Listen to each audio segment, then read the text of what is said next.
istilahnya itu Al-Quran adalah kalamullah yang diturunkan kepada Nabi Muhammad SAW dalam berbahasa Arab sampai kepada kita secara mutawatir. Mas ingat minggu kemarin apa itu mutawatir? Mutawatir adalah berangsur-angsur ya, dituliskan dalam mushaf ya, mulai dari surat Al-Fatihah diakhiri dengan surat An-Nas. Itu adalah Al-Quran. Ingat ya, sudah nggak asing lagi di telinga kita apa itu Al-Quran. Dan sekarang hadis. Apa itu hadis? Hadis itu secara bahasa adalah ucapan atau perkataan. Ucapan atau perkataan siapa? Rasulullah. Siapa Rasulullah kita? Nabi Muhammad ya. Ini adalah sebuah hadis atau sunnah ya. Ini hadis adalah sebuah perkataan atau ucapan. Nah, perkataan ucapan ini juga bisa perbuatan dan ketetapan atau takrir yang dilakukan oleh Nabi kita Muhammad Shallallahu Alaihi Wasallam, yang juga dinamakan sunnah. Ada yang mengatakan hadis ataupun sunnah. Maka hadis dan sunnah ini adalah perkataan atau ucapan atau perbuatan dan tindakan atau ketetapan takrir dari Rasulullah SAW. Itu pembahasan minggu yang lalu ya. Sekarang kita akan membahas masalah ijtihad. Di sini ada ijtihad sebagai upaya memahami Al-Quran dan hadis. Jadi untuk memahami Al-Quran dan hadis ini kita juga tadi harus mengetahui dulu apa itu ijtihad ya. Pengertian ijtihad, sudah ada yang tahu apa itu pengertian ijtihad? Saya tahu, Pak. Apa ijtihad? Ijtihad adalah usaha yang sungguh-sungguh dengan mengerahkan segala kemampuan naral untuk menyelidiki dan menetapkan hukum suatu perkara berdasarkan Al-Quran dan hadis. Benar sekali, hebat ya. Jadi untuk menentukan suatu perkara dan hadis. Di sini sebelum istilahnya itu kita membahas ijtihad, kita memahami dulu makna Al-Quran dan hadis ini sebagai sumber hukum Islam. Jadi Al-Quran, hadis, dan ijtihad ini adalah sumber hukum Islam ya. Jadi semua istilahnya itu, semua persoalan, semua masalah, semua ini ya harus dilandaskan, harus dilujukan, harus didasari dengan Al-Quran dan hadis. Hukum ya, baik itu hukum masalah warisan, keluarga, atau misalkan hukum-hukum puasa, sholat, dan lain sebagainya, semuanya itu dikembalikan kepada Al-Quran dan hadis. Hukum muamalah, berinteraksi dengan manusia ya, ini adalah harus dikembalikan kepada, dirujukan kepada, didasari dengan Al-Quran dan Al-Hadis, karena sumber hukum Islam ini merupakan sebuah rujukan dan landasan. Tadi siapa namanya?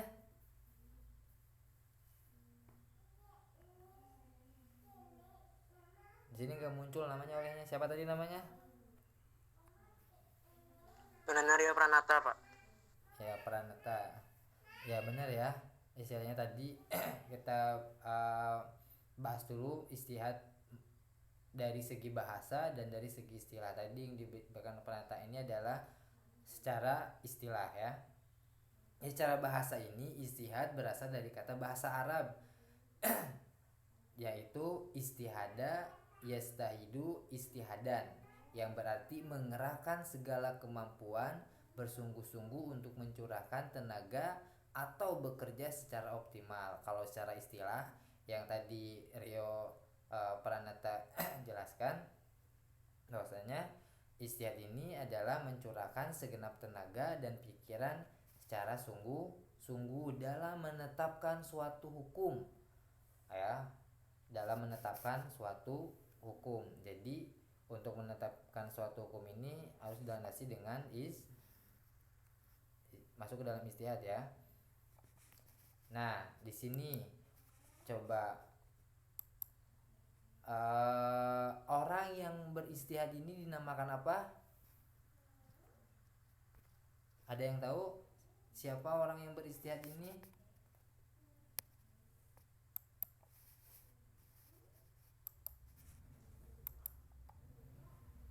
Yo, orang yang beristihad ini adalah seorang mujtahid, ya. Mustahid.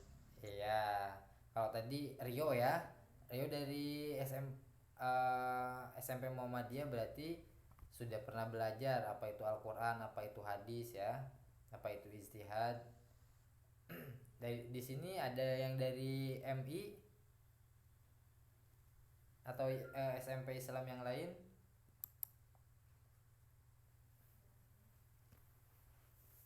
Nah, kayaknya malu-malu teman-teman yang lainnya nih. Ya, jangan malu untuk bersuara ya. Kita saling kenal mengenal, berbagi di sini. Nah, sekarang istilahnya tadi layar presentasinya hilang ya.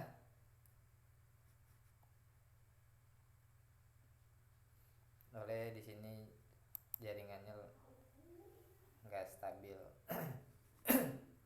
Nah, tadi istilahnya itu orang yang beristihad dinamakan seorang mujtahid. Oh, saya masukkan presentasinya dulu ya.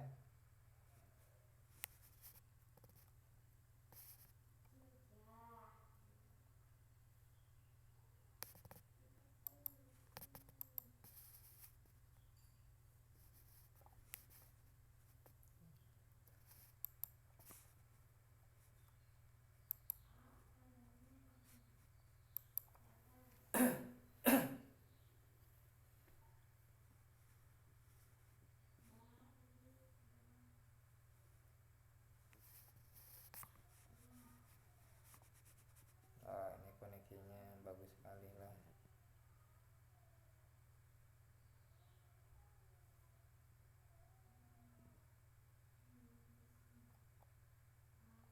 Tunggu dulu bentar.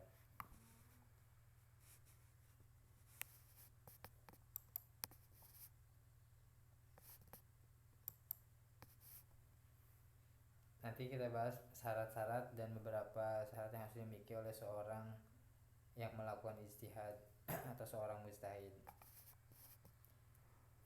Tunggu, ini layarnya nggak mau muncul. Bentar ya.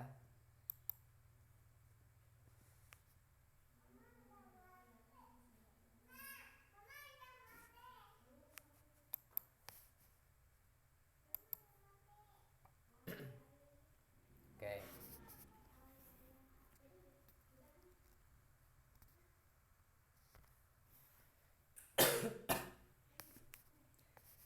Nah, di sini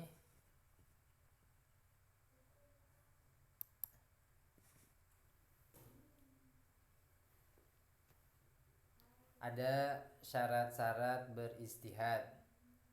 Karena istihad sangat tergantung kepada kecakapan dan keahlian para mujtahid ya. Jadi di sini ada syaratnya. Siapa tadi mujtahid? Mujtahid ini adalah seorang yang beristihad. Dimungkinkan hasil istihadnya antara satu ulama dengan ulama lainnya itu berbeda hukum yang dihasilkannya. Oleh karena itu, tidak semua orang dapat melakukan istihad dan menghasilkan hukum yang tepat. Jadi tidak semua orang ya.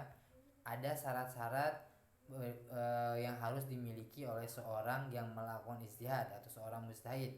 Yang pertama, dia ada memiliki pengetahuan yang luas dan mendalam. Seperti apa orang yang memiliki pengetahuan yang luas dan mendalam? Yaitu seorang ulama ya. Seorang ulama istilahnya itu dinamakan orang yang memiliki pengetahuan yang luas ya. Dia memiliki kemampuan yang luar biasa dalam pengetahuan agama terutama. Yang kedua, memiliki pemahaman mendalam tentang bahasa Arab bahasa Arab, ilmu tafsir, usul fikih, dan tarikh atau sejarah. Di sini sudah ada yang belajar bahasa Arab? Ada ya.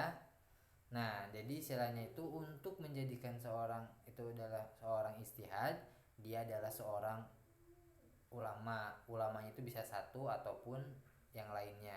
Dia memiliki kemampuan tentang bahasa Arab, ilmu tafsir, usul fikih dan tarikh. Yang ketiga, dia memahami cara merumuskan hukum atau istinbat. Jadi dia dapat merumuskan hukum ya. Yang keempat adalah memiliki keluhuran akhlak yang mulia. Jadi semua orang, istilahnya tuh masyarakat sudah mengetahui bahwasannya dia orang yang jujur, dia orang yang berakhlakul karimah. Jadi istilahnya orang-orang yang beristihad melakukan istihad ini dia memiliki sifat seperti Rasulullah ya, sidik, amanah, fatonah, tabligh ya. Dia orangnya berbudi pekerti yang luhur, memiliki akhlak yang mulia. Yang selanjutnya juga ada kedudukan istihad. Istihad ini juga memiliki kedudukan sebagai sumber hukum Islam setelah Al-Quran dan hadis. Jadi Al-Quran adalah sumber hukum Islam yang pertama ya, ingat, Al-Quran adalah sumber hukum Islam yang pertama. Yang kedua diduduki oleh hadis. Dan yang ketiga adalah ijtihad ya. Ini dilakukan jika suatu persoalan tidak ditemukan hukumnya di dalam Al-Quran dan Al-Hadis. Misalkan dalam Al-Quran tidak ada hukum persoalannya, di dalam hadis tidak ada hukum persoalannya, maka istilahnya itu seorang ulama beristihad. Contohnya apa? Media sosial. Media sosial istilahnya ada nggak di dalam Al-Quran? Ada nggak di dalam hadis? Nggak ada istilahnya. Bagaimana istilahnya hukum bermedia sosial, boleh atau enggak? Bagaimana istilahnya itu hukum game online, boleh atau enggak? Nah, istilahnya ada yang mengatakan mubah, ada yang mengatakan haram, ada yang mengatakan makruh dan lain sebagainya. Itu berdasarkan apa?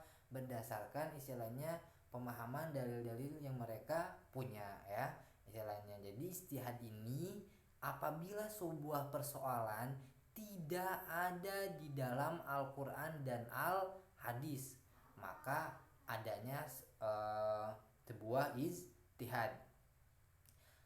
Namun ya di sini yang dihasilkan dari ijtihad ini tidak boleh bertentangan dengan Al-Quran dan Al-Hadis. Tidak boleh bertentangan dengan Al-Quran. Rasulullah SAW juga mengatakan bahwa seorang yang berijtihad ini sesuai dengan kemampuan dan ilmunya. Jadi tidak mengada-ngada. Dia istilahnya pintar bahasa Arab, dia tidak mengada-ngada pintarnya istilahnya bisa bahasa Arab, tidak mengada-ngada bisanya ilmu tafsir, ilmu fikihnya atau misalkan sejarahnya. Jadi istilahnya kemampuan seorang itu tidak mengada-ngada dalam kemampuan ilmunya. Kemudian ijtihadnya itu benar, maka ia mendapatkan 2 pahala ya. Apabila ijtihadnya itu salah, maka ia mendapatkan 1 pahala. Di sini ada hadis Rasulullah SAW. Coba di sini ada yang mau bacakan hadisnya? Berdasarkan hadis, ayo, siapa yang mau membacakan? Silakan, sebutkan namanya. Membaca hadis artinya aja ini. Ayo, siapa yang mau? Dari perempuan belum ada suaranya nih tadi. Jadi laki-laki sudah ada, Rio nih. Perempuan mana? Ayo bacakan hadis ini artinya. Ayo, Angel mau baca? Dea, Habibah, siapa lagi perempuannya nih? Salma, Selawati, Jazai. Siapa Jazai? Ya. Ayo, mau bacakan siapa dari perempuannya? Kalau enggak dari laki-laki lagi mau membacakan. Nah, ya malu-malu semuanya ternyata.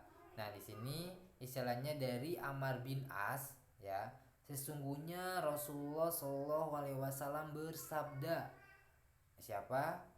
Rasulullah Shallallahu Alaihi Wasallam bersabda, apabila seorang hakim beristihad dalam memutuskan suatu persoalan, ternyata, nah di sini ya, istihadnya benar, maka ia mendapatkan 2 pahala. Dan apabila beristihad kemudian istihadnya salah, maka ia mendapatkan 1 pahala. Hadis riwayat Bukhari dan Muslim. Ingat ya, dari Amr bin As, hadisnya adalah hadis riwayat Bukhari dan Muslim. Ini tentang mengenai istihad. Apabila benar dia mendapatkan 2 pahala, apabila salah dia mendapatkan 1 pahala. Sekarang ada bentuk-bentuk istihad. Boleh kalian tulis ya yang sudah disiapkan tadi pulpen sama bukunya. Bentuk-bentuk istihad.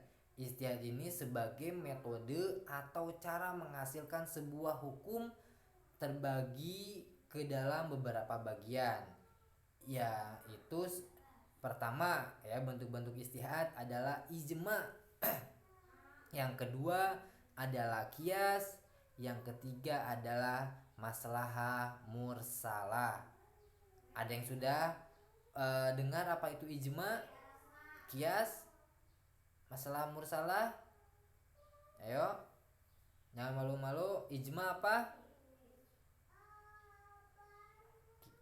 Ya, kita bahas ya. Ijma itu apa sih? Nah, ijma di sini adalah kesepakatan para ulama ahli ijtihad dalam memutuskan suatu perkara atau hukum. Jadi ijma ini kesepakatan para ulama ya, ahli ijtihad. Jadi bukan seseorang saja. Itu ijma. Ingat ya, ijma ini adalah kesepakatan para ulama. Nah, kias, tahap interkias adalah mempersamakan atau menganalogikan masalah baru yang tidak terdapat dalam Al-Quran dan hadis dengan yang sudah terdapat hukumnya dalam Al-Quran dan hadis karena kesamaan sifat dan karakternya dengan masyarakat ya. Contoh istilahnya main game online tadi ini, istilahnya main game online ini boleh atau enggak istilahnya. Nah, ada nggak dalam Al-Quran dan Al-Hadis permainan game online? Nggak ada. Tapi istilahnya melihat kemampuan kemadorotan dan kemanfaatannya. Wah, ternyata main game online ini dapat menghabiskan waktu, atau misalkan game online-nya ini beranjakan uang, judi dan sebagainya, maka ada yang memubahkan, memakruhkan, bahkan ada yang mengharamkan. Nah, itu istilahnya contohnya karakteristiknya seperti apa tadi di dalam masyarakat yang ada di zaman Rasulullah. Istilahnya itu game online ini istilahnya berbasis seperti apa? Oh, judi ada di dalam Al-Quran dan Al-Hadis, maka dikatakan istilahnya haram ya.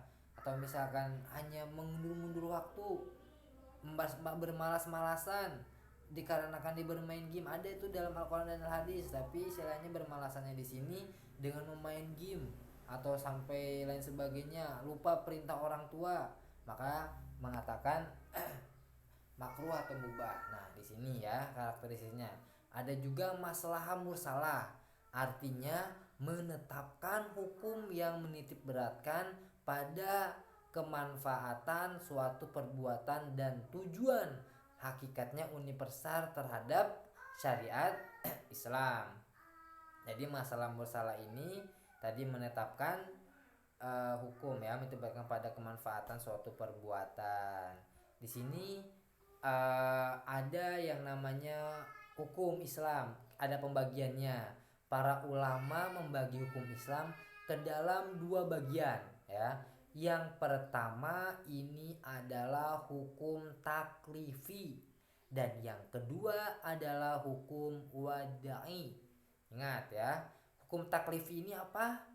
Hukum taklifi ini adalah tuntunan Allah Subhanahu wa taala yang berkaitan dengan perintah dan larangannya. Sedangkan hukum wad'i adalah perintah Allah Subhanahu wa taala yang merupakan adanya sebab, syarat dan penghalang bagi adanya sesuatu.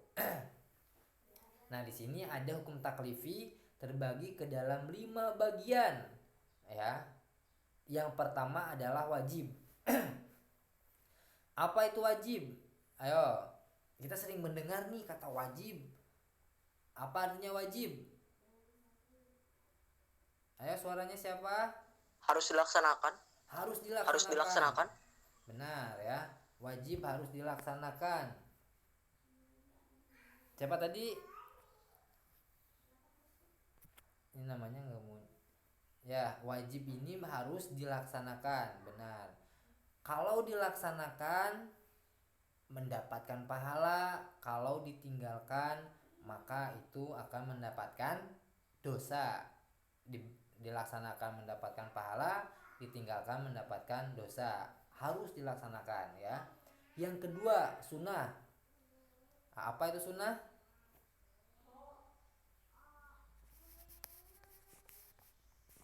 Ayo, jangan malu-malu, apa itu sunnah?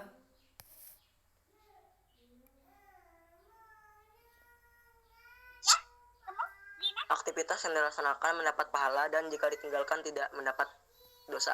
Nah, 100 ya, benar. Istilahnya aktivitas yang apabila dilaksanakan mendapatkan pahala dan apabila ditinggalkan tidak berdosa atau tidak apa-apa. Itu adalah sunnah. Contohnya apa sunnah? Ada puasa Senin Kemis, sunnah ya. Istilahnya banyak perkara-perkara sunnah-sunnah yang lainnya. Nah, sekarang haram. Apa itu haram?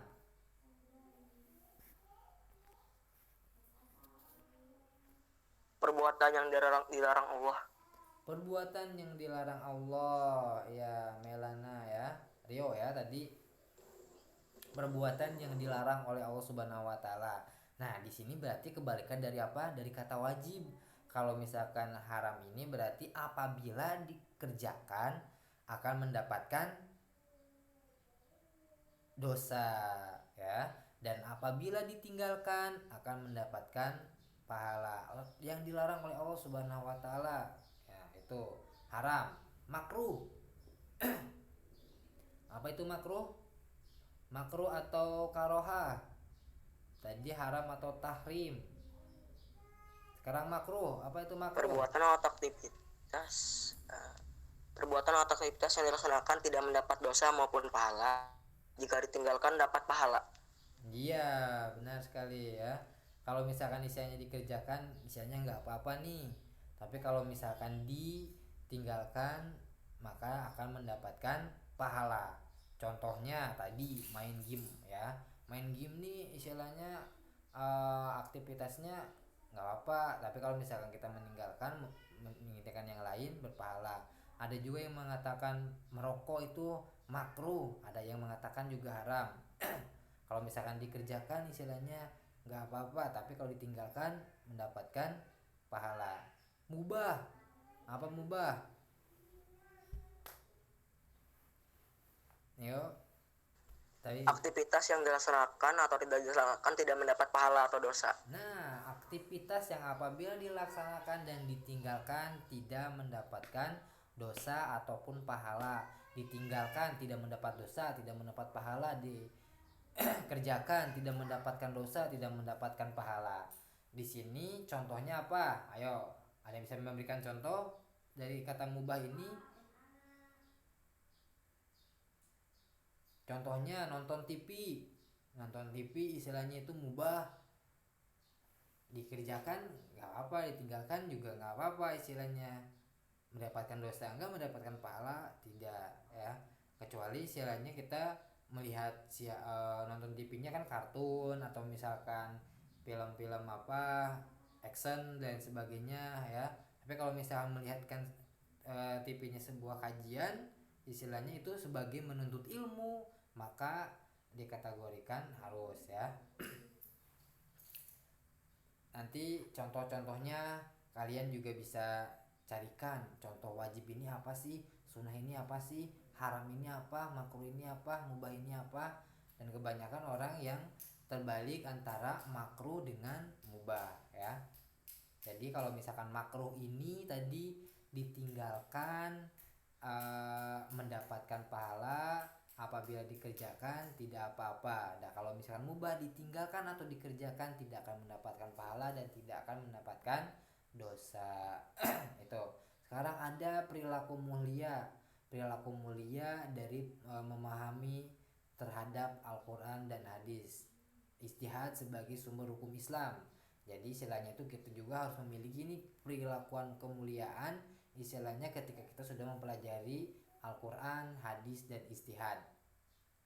Kan minggu kemarin ya sudah membahas masalah Al-Quran dan hadis. Sekarang kita bahas masalah ijtihad. Nah istilahnya yang pertama ini Bapak hanya menuliskan beberapa saja. Istilahnya juga bisa diperluas lagi oleh kalian tentang perilaku mulia dari memahami Al-Quran dan hadis. Yang pertama, gemar membaca dan mempelajari Al-Quran dan hadis. Kalian harus gemar di sini. Semuanya sudah bisa baca Al-Quran ya. Atau ada yang masih belajar Iqra, jangan malu-malu untuk belajar ini, jangan malu. Sudah tua atau misalkan masih muda atau misalkan masih remaja dan sebagainya, jangan ada kata malu dan terlambat untuk belajar ya. Wah, saya belum bisa baca Al-Quran nih Pak. Belajar dari sekarang. Saya sudah bisa baca Al-Quran nih. Sudah pandai membacanya, maka harus sering membacanya ya. Itu membaca dan mempelajari Al-Quran. Berusaha sekuat tenaga untuk merealisasikan ajaran-ajaran Al-Quran dan Al-Hadis. Jadi ketika kata Al-Quran ini dan hadis diperintahkan untuk sholat, kita kerjakan sholat. Diperintahkan untuk puasa, kita kerjakan puasa ya. Yang ketiga, selalu mengkonfirmasikan segala persoalan yang dihadapi dengan merujukan kepada Al-Quran dan Al-Hadis. Apabila ada persoalan, permasalahan ya, kita kembalikan semuanya kepada Al-Quran. Kita semuanya kembalikan kepada Al-Hadis. Dan kalau nggak ada, maka kita mengambil ijtihad para ulama ya. Yang keempat, mencintai orang-orang yang senantiasa berusaha belajar dan mengamalkan ajaran-ajaran Al-Quran dan As-Sunnah. Jadi ketika ada teman kita nih belajar malam-malam atau misalkan mengambil pelajaran istilahnya